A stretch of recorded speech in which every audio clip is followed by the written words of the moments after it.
नमस्कार दोस्तों, मैं संगीता गुप्ता भारतीय विकास परिषद सूर्यनगर शाखा की ओर से सभी को प्रणाम करती हूँ। कल मुझे अपने कुछ साथियों के साथ, जिनमें श्रीमती अनुभा, श्रीमती मधुबाला, श्रीमती उषा जी के साथ समाज के एक ऐसे वर्ग से मिलने का अवसर मिला जो बिल्कुल ही परिवार से, समाज से नेग्लेक्टेड है। एक फाउंडेशन है A to Z foundation, sector 145 145 Noida में, जो एक नौजवान श्री अशोक जी अपनी एक और नौजवान महिला साथी के साथ अपनी हिम्मत पर 26 वृद्धों को पिछले 6 वर्षों से पाल रहे हैं। उन्होंने इस परिवार का नाम रखा है खुशियों की ओर। वो कहते हैं ये 26 लोगों का मेरा एक परिवार है और इसका नाम है खुशियों की ओर। वह हालत वृद्धों के बारे में जानकर, देखकर दिल दहल गया कि ऐसे भी लोग हैं जो माँ बाप को घर से निकाल के सड़कों पर छोड़ देते हैं। वो इतनी मानसिक यातना देते हैं कि वो वृद्ध अपना सब कुछ भूल जाते हैं। ए टू जेड के इस परिवार में आधी तो मेंटली फिजिकली डिसेबल हैं, कुछ बहुत बीमार हैं। 3-4 ही लोग ऐसे हैं 26 में से जो थोड़ा बहुत समझ पाते हैं। ये सभी वृद्ध अशोक जी को कहीं ना कहीं कूड़े के ढेर से, नाले के किनारे से, कहीं चौराहे से गंदगी में सड़े हुए, महीनों के भूखे प्यासे, बिना नहाए हालत में पड़े मिले। अशोक जी लेकर आए, अपनी संस्था में उन्हें रखा, साफ सुथरा किया, खाना खिलाया, प्रेम दिया, बच्चों की तरह उन्हें संभाला। अपना परिवार छोड़कर इनको पालने के लिए अशोक जी और उनकी साथी ट्यूशंस पढ़ाकर पैसा एकत्र करते हैं। साफ सुथरी रसोई, टाइम पर अच्छा खाना, साफ सुथरे कपड़े, साफ सुथरे बिस्तरे, ये सब अशोक जी अपने आप ही करते हैं और इनका मलमूत्र भी वो दोनों लोग खुद साफ करते हैं। सुबह का नाश्ता, दोपहर को 11 बजे फल, 2 बजे उनको फिर खाना, 4 बजे उनको चाय के साथ हल्का स्नैक्स और रात का खाना। उसके अलावा उनका दवाइयों का, बीमारी का इंजेक्शंस देने, दवाइयां देनी, सब कुछ अशोक जी अपनी साथी के साथ करते हैं। इनमें से कुछ तो ईश्वर को भी प्यारे हो गए। उनका अंतिम संस्कार भी उनकी विधि से अशोक जी ने खुद ही किया। धन्य है अशोक जी और उनके साथी। सुकून मिला जानकर आज भी ऐसी सोच रखने वाले बच्चे हैं और दूसरी तरफ वो भी बच्चे हैं जो अपने माँ बाप को मार पीट कर घर से भगा देते हैं। बड़ा अफसोस है इस बात का। शत शत नमन इन दोनों बच्चों को। ये दोनों बच्चे इन 26 लोगों को अपना परिवार मानते हैं। दोनों ने बल्कि शादी भी नहीं की। यदि आज के समाज में सभी बच्चे अपने माता पिता की सेवा, परवाह, प्रेम करें तो ये वृद्धाश्रम क्यों बने। मेरे सभी जवान बुजुर्ग अधेड़ भाई बहनों से प्रार्थना है, ज्यादा से ज्यादा इनकी मदद करें। इनके पास पैसे लिमिटेड हैं, जितना ये कर पा रहे हैं उससे अपना बेहतर से बेहतर दे रहे हैं। अशोक जी को इस संस्था को चला रहे हैं। मैं यहाँ पर उनका एक इंटरव्यू भी दे रही हूँ, प्लीज ध्यान से सुनिए और इन लोगों की मदद कीजिए किसी भी तरीके से। खाना है, कपड़ा है, पैसा है, जैसे भी आप मदद कर सकते हैं। इनको अगर आप डोनेशन देंगे वह आपको इनकम टैक्स में भी मदद करेगी। इस वीडियो में लिंक भी उपलब्ध है। सभी से प्रार्थना है, कृपया इस नेक कार्य में आगे बढ़कर इनकी ज्यादा से ज्यादा मदद करें। मेरा नाम अशोक कुमार है और मैं by profession computer software engineer हूँ। बस भगवान का ये आशीर्वाद मान के इन बुजुर्गों के लिए जो पूर्णतः निराश्रित होते हैं उनके लिए सेवा आप सेवा करते हैं। ये भावना आपको सबसे पहले कहा कब ऐसा एहसास हुआ कि जीवन में इस ओर जाना है, या मेरा ये रुझान है कि मैं वृद्ध लोगों की सेवा में सबसे पहले कहा? मैं वो इंसिडेंट तो कोई नहीं हुआ जीवन में जी, पर दिल में ये भावना थी कि हम लोगों के लिए कुछ करें। माता पिता का आशीर्वाद समझ लीजिए, संस्कार समझ लीजिए। तो एक उम्र के बाद जब मैं 20-21 साल का करीब था तो ये दिल में भावना थोड़ी बढ़ने लगी कि हम लोगों के लिए क्या करें, अपने लिए सब कर रहे हैं, लोगों के लिए क्या क्या करें।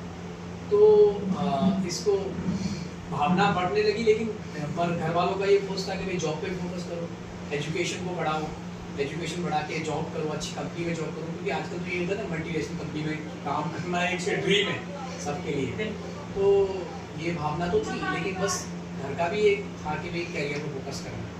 परिवार में कौन-कौन? परिवार में फादर साहब की तो डेथ हो गई, फादर साहब तो 2009 में कैंसर से डेथ हो गई, और मदर हैं, 2 बड़े भाई हैं, वो अपने दोनों सेटल हैं, और जो छोटी सिस्टर है मतलब उससे बड़े हैं सब, और वो भी शादी हो चुकी है उनकी, तो वो अपने सेटल हैं। तो मेरा ये बड़ा परिवार है, बहुत लोग ये 26 लोगों का परिवार आपको है। आभार है और पूरा देश कृतज्ञ है कि आप इतना जो सेवा में लगे हैं। नहीं। अपनी शिक्षा के विषय में कुछ बताइए। 12th से ही थोड़ा सा ये था कि मेरा प्रोफेशन कंप्यूटर की वो ज़्यादा था, मैं रुझान ये था कि मैं कंप्यूटर में अपना थोड़ा बनाऊँ, अपना कैरियर फोकस करूँ। तो मैंने कोर्सेज किए, 12th करने के बाद में ग्रेजुएशन किया, फिर पोस्ट ग्रेजुएशन किया, MCA करी, फिर उसके बाद में और डिप्लोमा कोर्सेज और बहुत सारे कोर्सेज जिसमें कि लैंग्वेजेस कोर्सेज होते हैं, तो वो सारे कोर्सेज को सीखा, और फिर मैं धीरे धीरे फिर मल्टीनेशनल कंपनी में जुड़ने लगा। ओके। फिर मेरी लास्ट जो जॉब थी वो ऑप्टम में फरीदाबाद में मैंने की। कब छोड़ी है आपने वो जॉब? ये 2011 में मैंने 2011 की ये बात है। और यहाँ पर जो आपने ये क्या बोलूँ इसे, तो आश्रम ये एक destitute, पवित्र हाँ, ये एक भूमि है, यहाँ पर कब आप शिफ्ट हुए? इसकी शुरुआत हमने 6 जनवरी 2022 को, और अभी आज 7 जुलाई 2024 हो गई, तो 2.5 वर्ष कल पूरे हो गए थे। तो 2.5 वर्ष से हम लोग ये सेवा कर रहे हैं, और इसका नाम हमने रखा है खुशियों की ओर। तो यहाँ जो बुजुर्ग लाते हैं वो पूर्णतया बच्चों के द्वारा बहिष्कृत होते हैं, सड़कों के किनारे पड़े होते हैं, रोड साइड मैले कुचले कपड़ों में, कुछ लोग ऐसे होते हैं जो कई महीनों से नहाए भी नहीं होते हैं, पॉटी में सने होते हैं। तो हम लोग उनको लेके आते हैं, उनकी देखभाल करते हैं यहाँ पर। वैसे आप ये अकेले करते हैं या आपके साथ? हम 2 लोग हैं, 2 लोग हम ये सेवा कर रहे हैं। मेरे साथ सहयोगी हैं, वो वैशाली में रहते हैं, और वो दिन में यहाँ रहते हैं, लेडीज़ की हेल्प करने के लिए वो यहाँ सेवा करते हैं। 2 बैचेस वो सुबह को और शाम को लेते हैं, तो जो पैसा वहाँ से इकट्ठा होता है ट्यूशन से, तो वो भी यहाँ लगाते हैं।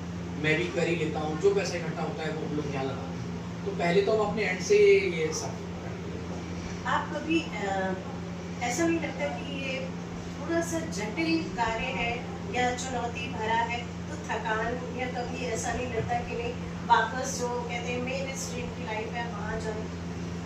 हर व्यक्ति को ईश्वर ने एक उद्देश्य के लिए पैदा किया, मेरा ये। और जब मैं तो एक बच्चे की एजुकेशन के हिसाब से आपसे इसका जवाब देना चाहूँगा कि एक बच्चा एक मन में ठान लेता है ना कि मुझे एक एग्ज़ाम को अटेम्प्ट करना है, और उसके लिए मुझे बहुत सारी कठिनाइयाँ उठानी पड़ेंगी, सबकी डांट भी खानी पड़ेगी, सब चीज़ों से दूर भी होना पड़ेगा, टाइम भी देना पड़ेगा। तो फिर जब उसे वो लक्ष्य दिखाई दे जाता है, तो उसके लिए वो सब चीज़ें समर्पित हो जाती हैं। तो हम लोग समर्पित हैं। अगर हम संघर्ष करने में लगे रहते तो ये सेवा नहीं, हम समर्पित हैं। और मैं तो ये प्रभु की कृपा और बुजुर्गों का आशीर्वाद ही कहूँगा, मतलब मेरी तो हैसियत नहीं है कि एक आदमी को एक टाइम का मैं खाना खिला सकूँ, और ये व्यवस्था पिछले 2.5 साल से हो रही है।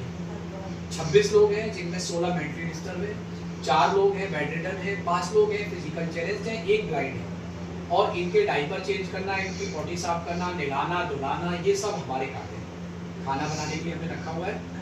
मेरे साथ में एक बाबूजी रहते हैं, क्योंकि रात को इमरजेंसी हो जाए तो मुझे जाना पड़े, मेडिकली दिक्कत हो जाए तो वो रहते हैं, वरना इनका जो मेन जो सेवा का कार्य है वो हमने अपने हाथों से। जो मेडिकल फैसिलिटीज रिक्वायर्ड होती है उसको कैसे मैनेज करें? पहले तो मैं यहीं पे कोशिश करता हूँ, यहाँ मैंने एक अलमारी पूरी बनाई हुई है, तो इसमें सारी दवाइयाँ आप देख सकते हैं, पेंटाप्रोजोल हो गया, मिथाइल कोबलामिन, ये सारे मतलब नसों वाले इंजेक्शन तक, IV इंजेक्शन तक हम लोग यहाँ कर देते हैं, इनको इंजेक्ट करते हैं। और अगर कुछ ज़्यादा दिक्कत है तो फिर हम लोग एम्बुलेंस को कॉल करेंगे, और गवर्नमेंट की एम्बुलेंस आएगी, और फिर वो लोग यहाँ से ये सुविधाएं त्वरित मुहैया हो जाती है?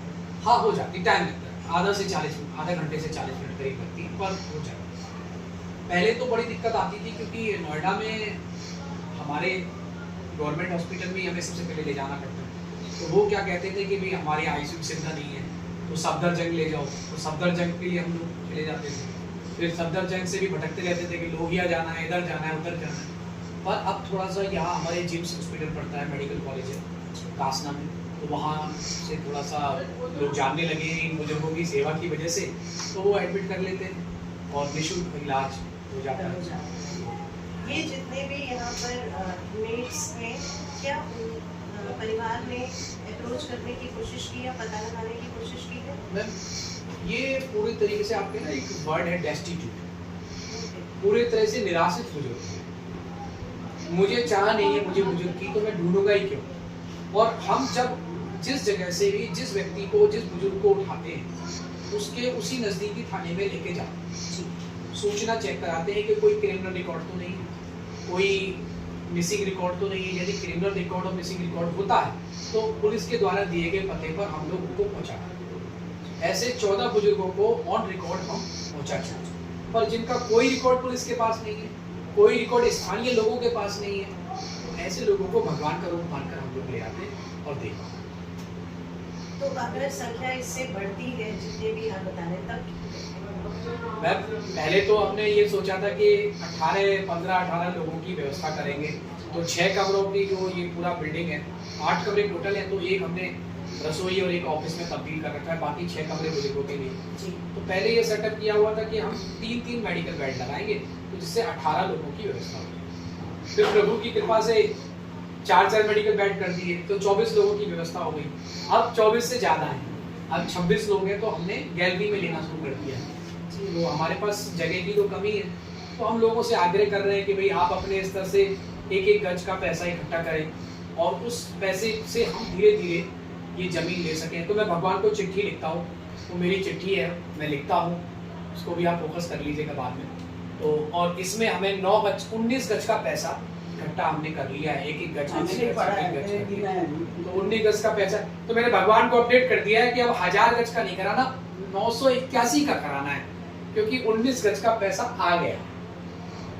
छिपा उनसे कुछ नहीं है, पर मेरी रिस्पॉन्सिबिलिटी है कि मैं उन्हें बताता रहूं कि जैसे पिता जो है वो बच्चा जो पिता को बताता ना, पापा ये चीज हो गई, पापा ये चीज हो गई, तो वो हमारे सबके पिता ही तो हैं, तो हम बताते हैं कि इतना हो चुका है, इतना और कराना है। भैया आज देखिए बताऊं, आज पुष्कर योग है। आज के दिन जो तुम अपने वर्ड्स मुंह से जो शब्द बोल रहे हो, इसे लिख के रखोगे, वरद सत्य हो जाएगा। आज ऐसा ही योग है। जी जी, मैं तो बहुत सालों में है बस कर रहे हैं। तो अभी जो व्यवस्था है वो हमारे पास साधन सीमित है, जगह सीमित है, हम सीमित लोगों की ही सेवा कर सकते हैं। भगवान से यही प्रार्थना करते हैं कि ये जो सीमित साधन है ये दायरा बढ़े। आज हम 24-26 लोगों का कर रहे हैं, कल को 36 का करें, 50 का करें, 150 का करें। अधिक से अधिक। तो मैंने तो अभी पहला टारगेट 150 बेड के लिए भगवान से बोला हुआ है। तो सर्वधर्म प्रार्थना लिखी हुई है, सारे धर्मों की प्रार्थना लिखी हुई है।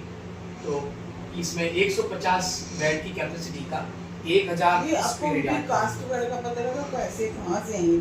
मैम इनका कोई ना जाति का पता होता ना धर्म का पता होता। अगर कुछ पता चलता है, जैसे मुझे पता चला बीच में 1-2 बुजुर्ग खान साहब पता चला, तो मैंने उनका अंतिम संस्कार जब किया तो मैंने उनका मुस्लिम रीति रिवाज से, मैं लास्ट में कर रहा हूँ, मुस्लिम रीति रिवाज से अंतिम संस्कार में कर रहा हूँ। तो अगर हिंदू होते हैं तो उनका मैं हिंदू रीति रिवाज से करता हूँ, मुस्लिम होते हैं तो मुस्लिम रीति रिवाज से। कितने मर चुके हैं यहाँ पर, कितनी की मतलब? 8 बुजुर्गों को मैं अपने हाथों से श्रद्धांजलि दे चुका हूँ। फंड्स जनरेशन कैसे करते हैं? पहले तो मैं खुद क्वेरी लेता हूँ, मेरे साथ जो सहयोगी है वो ट्यूशन पढ़ाते हैं, तो 35 से 40 हज़ार रुपये हम आराम से इकट्ठा कर लेते हैं अपने स्वयं के ऐप से। और लोगों से भी अप्रोच करते हैं, घर घर जाते हैं, लोगों के पास जाते हैं। कई बार ये हमें मना भी हो जाती है कि भाई तुम तो बार बार आ जाते हो, तो ये उतार चढ़ाव चलता है। कितना खर्चा हो जाता है महीने में इन लोगों का? मैंने तो मोटा हिसाब लगाया है कि 1,80,000 रुपये समथिंग, महीने का पीछे इतने कर ले तो चल रहे। 300 रुपये पर पर्सन का एक दिन का खर्चा है। मैं रेंट, जिसमें 24,000 रुपये एक बड़ा भाग किराए का है, जो मुझे सबसे पहले क्या निकालना होता है, किराया। आटा दाल देने में कोई आटा दाल तो तुरंत दे देगा कोई इंसान, लेकिन पैसा देने में मैं बोलूँ साहब मुझे किराए के लिए पैसा इकट्ठा करना है, बोले भाई मैं आटा दाल के लिए पैसा दे सकता हूँ, किराए के लिए नहीं, तो मैं किराए के लिए कहाँ जाऊँगा? तो किराए के लिए पैसा इकट्ठा करना पड़ता है। इन लोगों की सैलरी निकालनी पड़ती है, जिनको खाना बनाने के लिए रखे हुए हैं, रात को मेरे साथ जो गार्ड रहते हैं उनके लिए पैसा निकालना पड़ता है।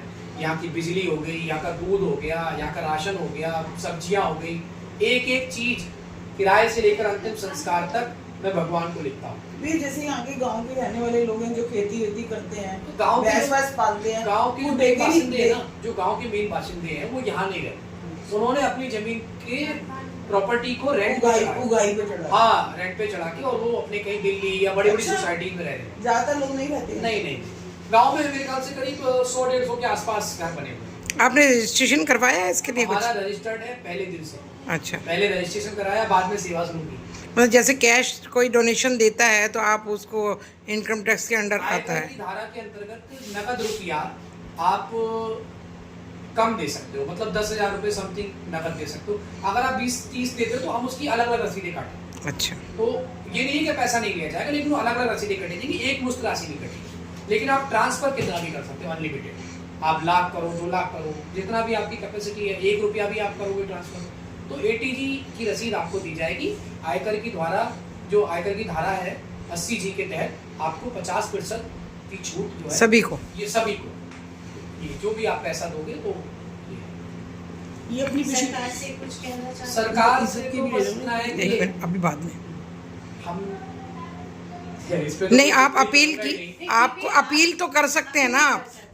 सरकार से क्या कहना चाहते हैं? सरकार से तो हम ये, देखो मेरा ये मानना है कि जो हम जैसे लोग जो बच्चों के लिए कर रहे हैं, बुजुर्गों के लिए कर रहे हैं, कोई भी कर रहे हैं, जो सामाजिक रूप से कार्य कर रहे हैं और ग्राउंड लेवल पे काम कर रहे हैं, उन सभी के लिए सरकार को कुछ ना कुछ हेल्पफुल कदम उठाना चाहिए। मेरा तो ये कहना है। यूथ के लिए क्या मैसेज है? आप मन की बात में आओ ना, उनकी मोदी जी की मन आप की बात बचाओ। में आओ। हम कोशिश करेंगे यूथ के कोशिश लिए। करेंगे। यूथ के लिए क्या मैसेज है आपको वहाँ से आपका? बहुत एड मिलेगी। यूथ का मैसेज दीजिए कुछ, जिससे यूथ आगे आए, आप जैसे लोगों को, और आप जो है और लोगों को इंस्पायर करें। मैं 2 बातें कहना चाहता हूँ। जैसे जैसे आजकल ये समाज बदल रहा है और हम पूरी चीज़ों को छोड़ के पश्चिमी सभ्यताओं की ओर चलते जा रहे हैं, तो मेरे जो उम्र के भाई बहन हैं, कुछ मेरे से बड़े हैं, कुछ मेरे से छोटे हैं, उनके लिए मैं यही कहना चाहूँगा कि कितनी भी परिस्थिति ऊपर नीचे हो जाए, माता पिता को घर से ना निकालें। पहला तो मेरा उनसे ये है।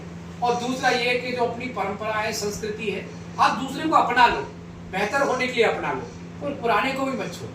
मेरा ये उनसे यही निवेदन है। और अपने अपने स्तर से, जैसे आजकल एक ट्रेंड चला हुआ है, जन्मदिन मनाते हो आप, अपने बर्थडे सेलिब्रेट करते हो, तो आप जन्मदिन मनाने के लिए, बर्थडे सेलिब्रेट करने के लिए बुजुर्गों के साथ सेलिब्रेट करें, खुशियाँ बांटें। खुशियाँ बांटें। आप ये कर सकते बहुत बढ़िया सोच है। हैं। मेरा नाम अशोक कुमार है। अशोक जी, जो आपने नाम रखा है खुशियों की ओर, हम सबकी प्रार्थना है और बिल्कुल दिल से दुआ है कि वाकई एक ट्रांसफॉर्मेशन हो समाज में, ताकि पहली बात तो यहाँ पर हमारे किसी के भी जो वृद्ध माता पिता है यहाँ आना ना पड़े, और अगर आते भी हैं स्वस्थ होकर जाए और खुश होकर। बस सही बात है। और अगर कोई किसी प्रकार का सहयोग करना चाहे तो आप ये दिखा सकते हैं, हमारा अकाउंट नंबर यहाँ दे रखा है। अकाउंट नंबर पे करें, क्योंकि आजकल इतने फ्रॉड चल रहे हैं। तो अकाउंट नंबर अगर आप करेंगे तो ये A to Z फाउंडेशन के नाम से आएगा। और मोबाइल नंबर भी मैं बता दूंगा, मैं से आप लोग मेंशन करना चाहें तो आप कर सकते हैं। 93 से है। अशोक जी, अनुभा जी, मधु रस्तोगी जी, उषा जी, मैं संगीता गुप्ता, हम सब भारत विकास परिषद की तरफ से आपका तहे दिल से आभार भी करते हैं, धन्यवाद भी करते हैं। और हम यहाँ तो नहीं आ सके, लेकिन हाँ, और जो old age home, orphanage home है, हम वहाँ पे बर्थडे सेलिब्रेशन, एनिवर्सरी सेलिब्रेशन के लिए जाते हैं और चाहते हैं कि आपको देख के और भी यूथ सामने आए और समाज में ऐसी सेवाएं अपनी दे सके। मैं कुछ भी नहीं हूँ, सब कुछ इन बुजुर्गों का आशीर्वाद है, जिसकी वजह से मैं आपसे रूबरू हो रहा हूँ सबसे। सही बात है ना जी, इन्हीं का आशीर्वाद, वरना मैं कुछ भी नहीं हूँ। और इनका आशीर्वाद बना रहे, हम ज़्यादा से ज़्यादा लोगों की सेवा करते हैं। ये आपका बहुत बहुत धन्यवाद। और please subscribe to help A to Z foundation maximum. Thank you.